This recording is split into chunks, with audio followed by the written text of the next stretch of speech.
90% titles have room in their houses that has not been filled. Again, it's good to clarify who was Malachi 3 addressed to. So Malachi said to those pastors, you have robbed me. Yes. People pay you tithe, you are not tithing the tithe. To who? So the law has changed. So that law, it has changed. By which the believers were tithing to the priest. It has changed. It has changed? Yes. Who changed it? Hebrews chapter 7. I can read it for you. Hebrews chapter 7 changed Malachi. Yes, Hebrews chapter 7. Okay, what did they say? He said, because there is a change of the law, there is also a change of the priesthood. The spirit of the 10 commandments is love for God and love for your neighbor. So actually the 10 commandments is a love walk. No, I'm confused. 10 commandments has those things you listed. When Jesus said, have you not been told? All the things Jesus listed are contained in the 10 commandments. So the New Testament. You say that Jesus didn't change the 10 So the New Testament interprets the Old Testament.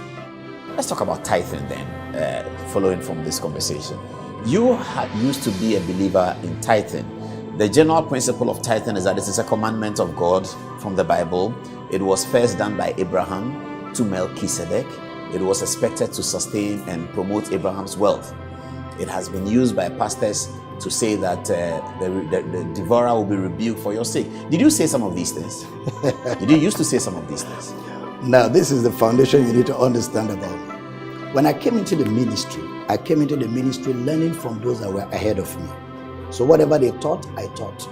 Whatever they did, I did. As a young pastor growing, I didn't check the Bible for myself. I just copied from what I saw them do. You didn't read the Bible? I read, but not with the lenses that I was supposed to read with. Because all I knew was what I was taught. But I grew in ministry. And then I looked at the book again and I began to check some things.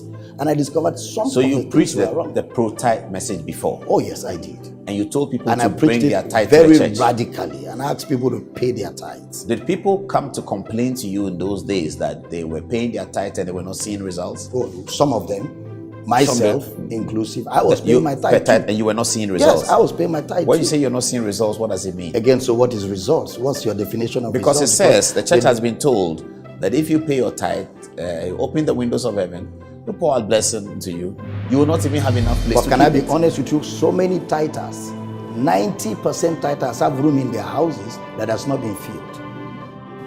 So you mean 90% of tithers have not received that blessing? Their houses are not filled to overflowing like Malachi promised. But the blessing of the tithe, is it only money? He said, rebuke the devourer for your sake. And that's not money. He will give you blessings that you will not have enough store. Yes, but the rebuke the devourer is not money. So but maybe you didn't see money. You don't need to tithe for the devourer to be rebuked. No, I'll come to that. But I'm saying that the scripture that they have used contains this information. 3, yes, that Malachi it contains 3. that but information. But again, it's good to clarify. Who was Malachi 3 addressed to? Tell us. It was not addressed to believers.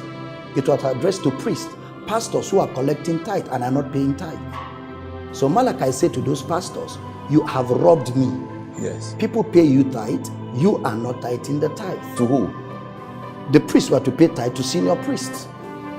So that's biblical? Yes, biblical. Priests to pay tithe to senior priests. In the law of Moses, yes. So and in they the were law of taking Moses, the tithes from in the the law people, of Moses, and they the were taking the priesthood, tithes from the people, but they were not paying their own. The priesthood tithes. was restricted to a certain tribe. The Levites. Yeah, the Levites. Yes. In the law. So this is about the Levites. Yes. So it's about you are saying Malachi 3. It's addressed to the Levites. It's addressed to the Levites who were not tithing. Yes, not to believers. Not to believers. Yes. But you, in the context that you explain, you already have found that believers were tithing. You said the believers tithed to the priest and the priests were not tithing. Exactly. So the Bible had recognized the believers tithing. Yes. And the believers were tithing as according to the law. Yes. Okay. Has that law changed? But you need to also know that there are 3 tithes. Before I come to 3 tithes, let's stay with this one. Okay. The law has changed. You are explaining to us that Malachi is not about believers. Yes, so the law has changed. So that law, it has changed. By which the believers were tithing to the priest. It has changed. It has changed? Yes. Who changed it? Hebrews chapter 7. I can read it for you. Hebrews chapter 7 changed Malachi. Yes, Hebrews chapter 7. What did they say? He said, because there is a change of the law, there is also a change of the priesthood. But Jesus Christ said, he has not come to change the law, but to fulfill it. What's the meaning of fulfill? Now Jesus and Hebrew, no, the question who is, should we take? So the question is, what's the meaning of the word fulfill? Because the Bible is not an English book, it has its own language. So where is it coming from? Fulfill. Where's the fulfill coming from? He says, Okay. I have not So come the to word fulfill change the law. It's not your English fulfill. What is it? The word fulfill there is, I am not come to destroy the law, Matthew 5:17. Yes. But to satisfy the demands of the law. That's the word fulfill. How is that different from fulfill? Oh, it's different. In the context It's of different. not changing something. It's different. Because to fulfill the demands of the law means the law demanded something in the Old Testament that nobody could satisfy. So Jesus righteousness. Is it No. righteousness you're talking Yes, about? righteousness. The law demanded by works, righteousness righteousness that by couldn't works, satisfy. Yeah. and nobody could meet the works that were required by the law. Yes. So Jesus came, met all the demands, satisfied the law, and took the law out of the way. Romans 10:4. Christ is the end of the law for righteousness. Absolutely. To everyone who believes. So how? So he took the law. So out which of the laws did he change? All of it? He changed all the laws of Moses, 612 of them. So obey thy father, thy mother and father, and your days may be long. That's Has been not the replaced law. with what? That's not the law. What's Honor that? your father and mother is the 10 commandments. The 10 commandments are different from the laws. What is the law? The law of Moses was 612. The 10 commandments were only 10.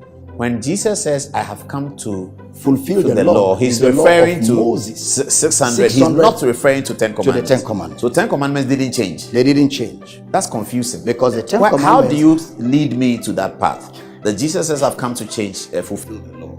The law he refers to is not 10 commandments. So where is it written that this law that Jesus refers to is 613 laws of Moses and not the 10 commandments? Yes. Where is it because written? in the New Testament, which is actually the interpretation of the Old Testament. Old Testament, Jesus concealed. New Testament, Jesus revealed.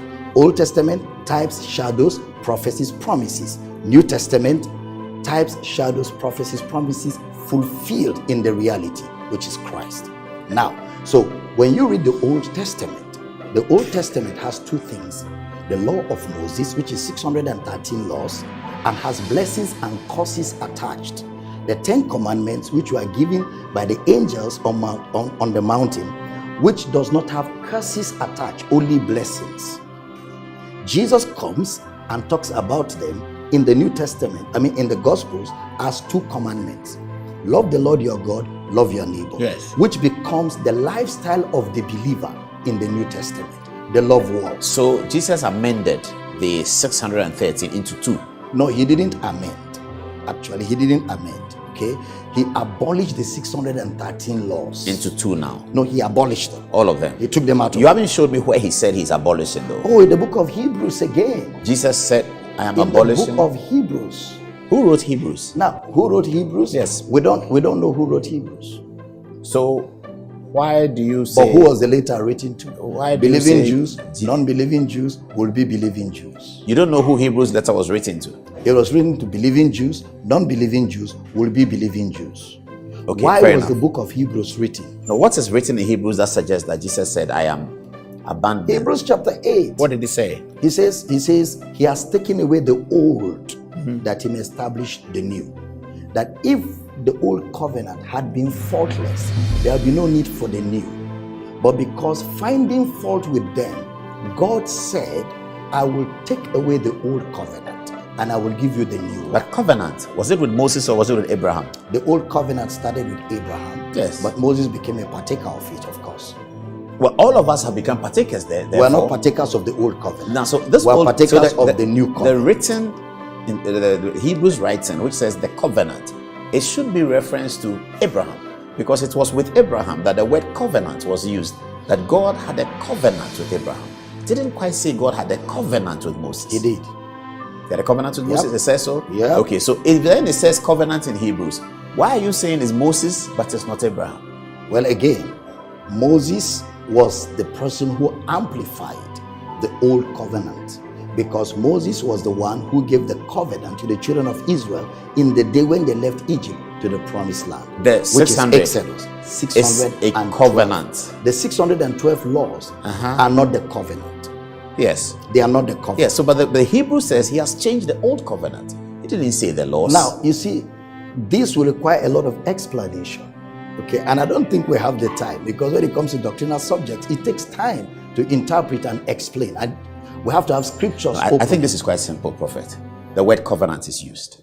Jesus says, I've come to change the covenant. No, you he said didn't say I've come to change the covenant. That's what you told me that he said in Hebrew. I said in the book of Hebrews, God took away the old covenant to establish the new one. How do you know Hebrews that? chapter 8. It's right there. What did he say? What are the words? He says, this is the covenant that I will make with your fathers. So he used the word covenant. And what's the word covenant? Now the covenant he made with our fathers was made with Abraham. The covenant and it has to do with the circumcision. So the covenant there is not your English covenant. And the covenant had nothing to do with the circumcision.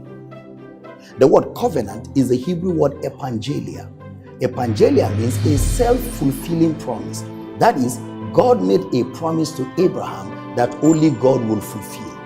He didn't need Abraham to have any part in the fulfillment of that promise, epangelia. And that self-fulfilling promise. So the word covenant used is not appropriate. It's not the English covenant. It's Bible covenant, which is epangelia from the original. Fair enough. Which means how does it then refer promise to Moses excluding Abraham? Well, he will refer to Moses excluding Abraham because Moses is the father of the law. The law was given by Moses.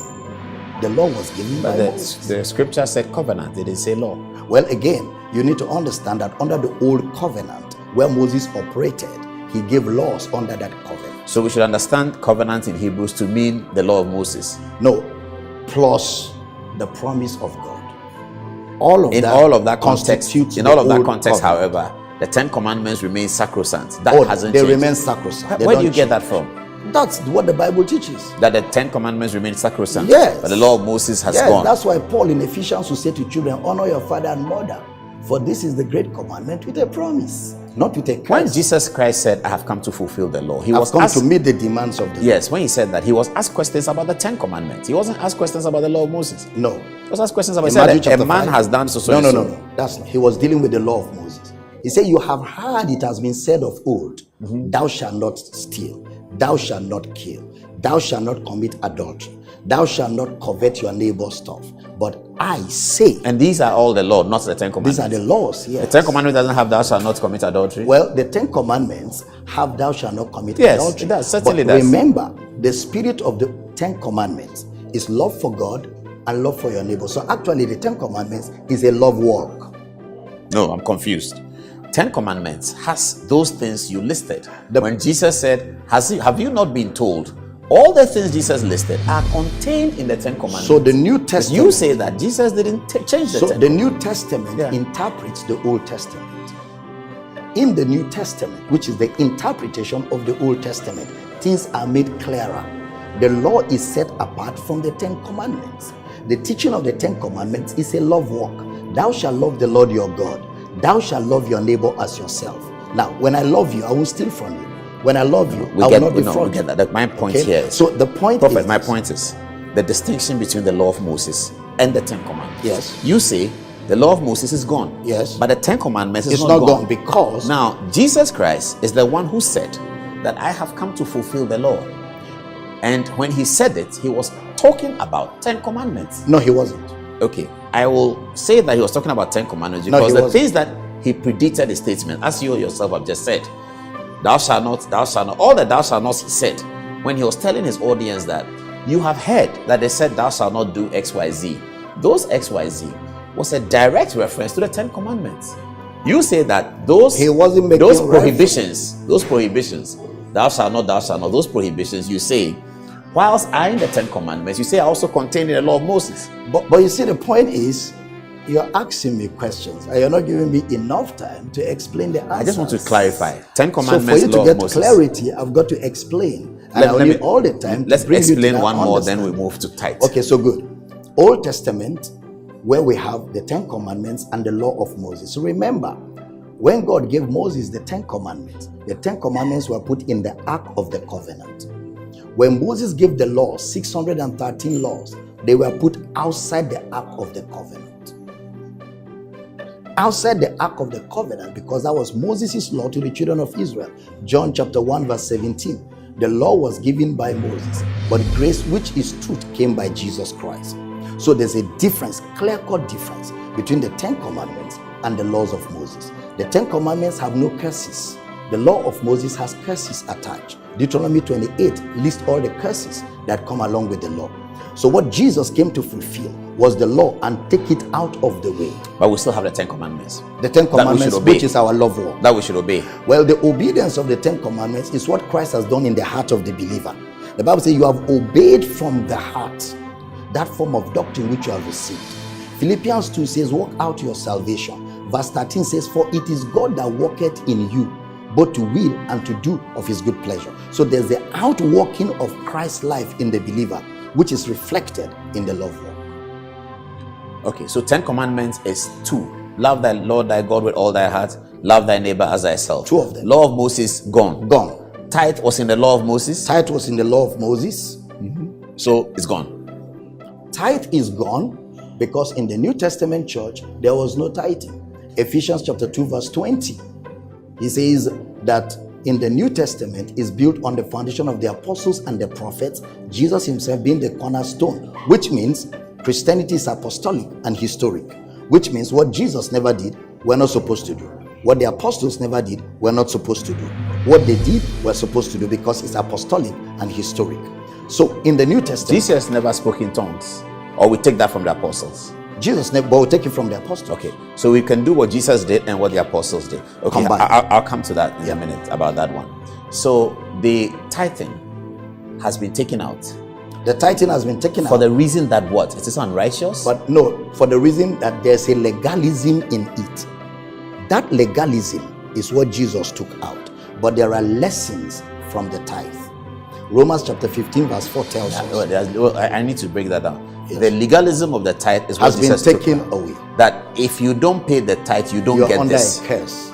That if you don't do this, you don't get this. That has been taken out. Whatever the tithe provides, yes, you can get it without tithing. Whatever the tithe, sure, yes, you can get it from whatever God. they told you, the without, promises that they gave you, get it from God without tithing. Without tithing, you don't need to tithe for that. Yes. Okay. However, if you tithe, there's nothing wrong with it. No, there's nothing wrong with the tithe. Okay. Nothing is wrong with tithing. But you won't get anything out of it. Tithing is just 10% now.